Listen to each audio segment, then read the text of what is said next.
Can I just say one thing firstly? I love the name Eat Sleep Boxing Repeat. Welcome back to ESBR Boxing's YouTube channel. It's me, Niall, and I'm delighted as always to be joined by Thomas. And we're here in final prediction mode as Eduardo Sugar Nunez makes the first defense of his IBF Super Featherweight title this weekend in Mexico against Christopher Diaz-Velez. Yeah, Nunez, one of the most dangerous, if not the most dangerous puncher in boxing at the minute. All but one of his fights ending inside the distance. Thomas, let's jump straight into it. I hope you're well as always. Sugar Nunez is back, defending his world title for the first time. What's your final prediction for this one? Sugar Nunez against Christopher Diaz-Velez this Saturday. Yeah, I see Sugar Nunez winning by stoppage late. I'd say like round 11 or 12. I think that Chris Diaz will be just tough enough to make it to nearly the end of the fight. He's only been stopped one time by Navarrete, and that was in the 12th round.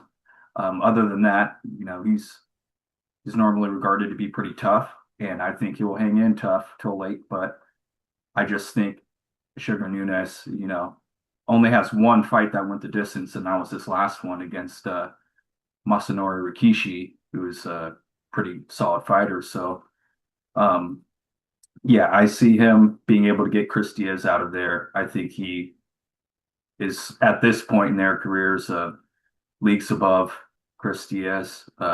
Chris Diaz is, I mean, he's been around. He's fought a lot of big names in and around that weight class, but just not really has always just come up just short, not really on that level. And I don't think uh, that their fight, his fight with Sugar Nunez will be any different. So I see Sugar Nunez getting it done by stoppage round 11 or 12. Yeah, it's good points you make. It really is. I find it hard to disagree. Now, before I give my final prediction, just another quick one there. Would you see it being Sugar Nunez ahead on the cards at the time, widely, or a close fight before the stoppage, or how would you see it playing out up to that? I think he would be ahead on the cards. I don't see him struggling too much. I mean, maybe Chris Diaz will have his moments. He's a well-skilled, well-schooled fighter. It's just that he's not really, in terms of like physical talent, you know, not really on that level with the other guys that he's fought. And I just think that Nunez would be too much for him throughout. So maybe he wins a few rounds, but I don't see him, really. I don't see Nunez struggling in this fight, to be honest.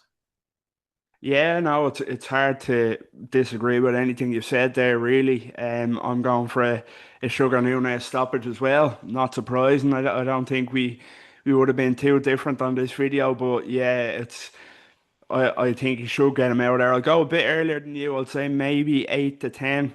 But as you say, Diaz-Velez is a good fighter and he has shared the ring with some outstanding fighters and went the distance with most of them. And the only one stopping him was, as you say, Navarrete, who's a big puncher in his own right, like Sugar Nunez. But yeah, I just think, as you said, he's a good fighter that just comes up short when he faces world class opposition, and there's no shame in that. And I think Sugar Nunez should have enough to get it done. As you said, I think he will be ahead on the cards, and then I'll go for the stoppage, as I say, about rounds 8 to 10, that sort of range, just a bit earlier than yourself. But I do think Diaz-Velez will be tough enough to take him past the halfway mark anyway. So, a win before that sort of halfway mark would be very impressive by Sugar Nunez. So, yeah, no real split opinions on the outcome of this one. We're both going for a Sugar Nunez KO win here. Just quickly before we kind of wrap up, I'm interested to get your take on where you kind of place Sugar Nunez in a very interesting super featherweight division now. If it did come to unifications with the likes of a Navarrete or an O'Shaquie Foster, or even fights with the likes of Ray Ford, do you see Sugar Nunez as being the top of the pile? How would you kind of see him fitting into those 130 pound ranks? Well, that's a good question. I don't think I see him at the top. I think that um, there's other champions in the division that I would pick to beat Sugar Nunez. Pretty sure I would pick Oshaki Foster, uh, to win against Sugar Nunez. And maybe like I think Ray Ford, if he challenges Sugar Nunez for that belt, I think maybe I would probably pick him to win over Nunez as well. So I don't think that he's like tip top above those guys, but I think that at the very least he'll provide great competition for him, and the fights will be fun to watch. He has a Nunez has a fun style, a lot of power, obviously. Um, and he's an aggressive guy, so he's always gonna push the fight and make it entertaining to watch. So I would, I like I said, I wouldn't pick him above. I wouldn't put him at number one at 130, but I think that he's right up there, like top five, and he would give great fights against most, if not all of them. Yeah, again, it's hard to kind of disagree with that, in terms of the champions themselves. I'd agree. You could probably say he's the weakest of the champions, if that makes sense. He's the lowest ranked, but there's no shame in that. It's not.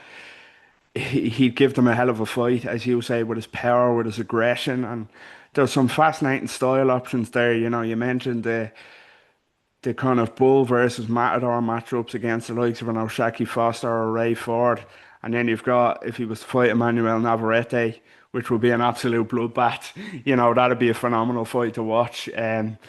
I'd love to see that. But yeah, there's so many fascinating style options there. And as I say, even though I'd pick the other champions to beat them just based on their experience against a higher level of opposition, you know, Sugar Nunez will give them absolute hell. So yeah, I hope we get to see it after this weekend. But yeah, he has to get through Christopher Diaz-Velez first. That's all we have time for on this one. Myself and Thomas with our final predictions for this big super featherweight world title fight from Mexico as Eduardo Sugar Nunez defends his crown for the first time against the American Christopher Diaz-Velez. Let us know what you think in the comments. Are you going for a routine Sugar Nunez win here, or can Diaz-Velez cause what would be a huge upset? Let us know what you think in the comments. And as always, don't forget, first of all, drop a like on this video, subscribe to our YouTube channel if you're not doing so already, and follow us on all social media platforms. Thomas, it was a pleasure. Take care. Likewise, you too.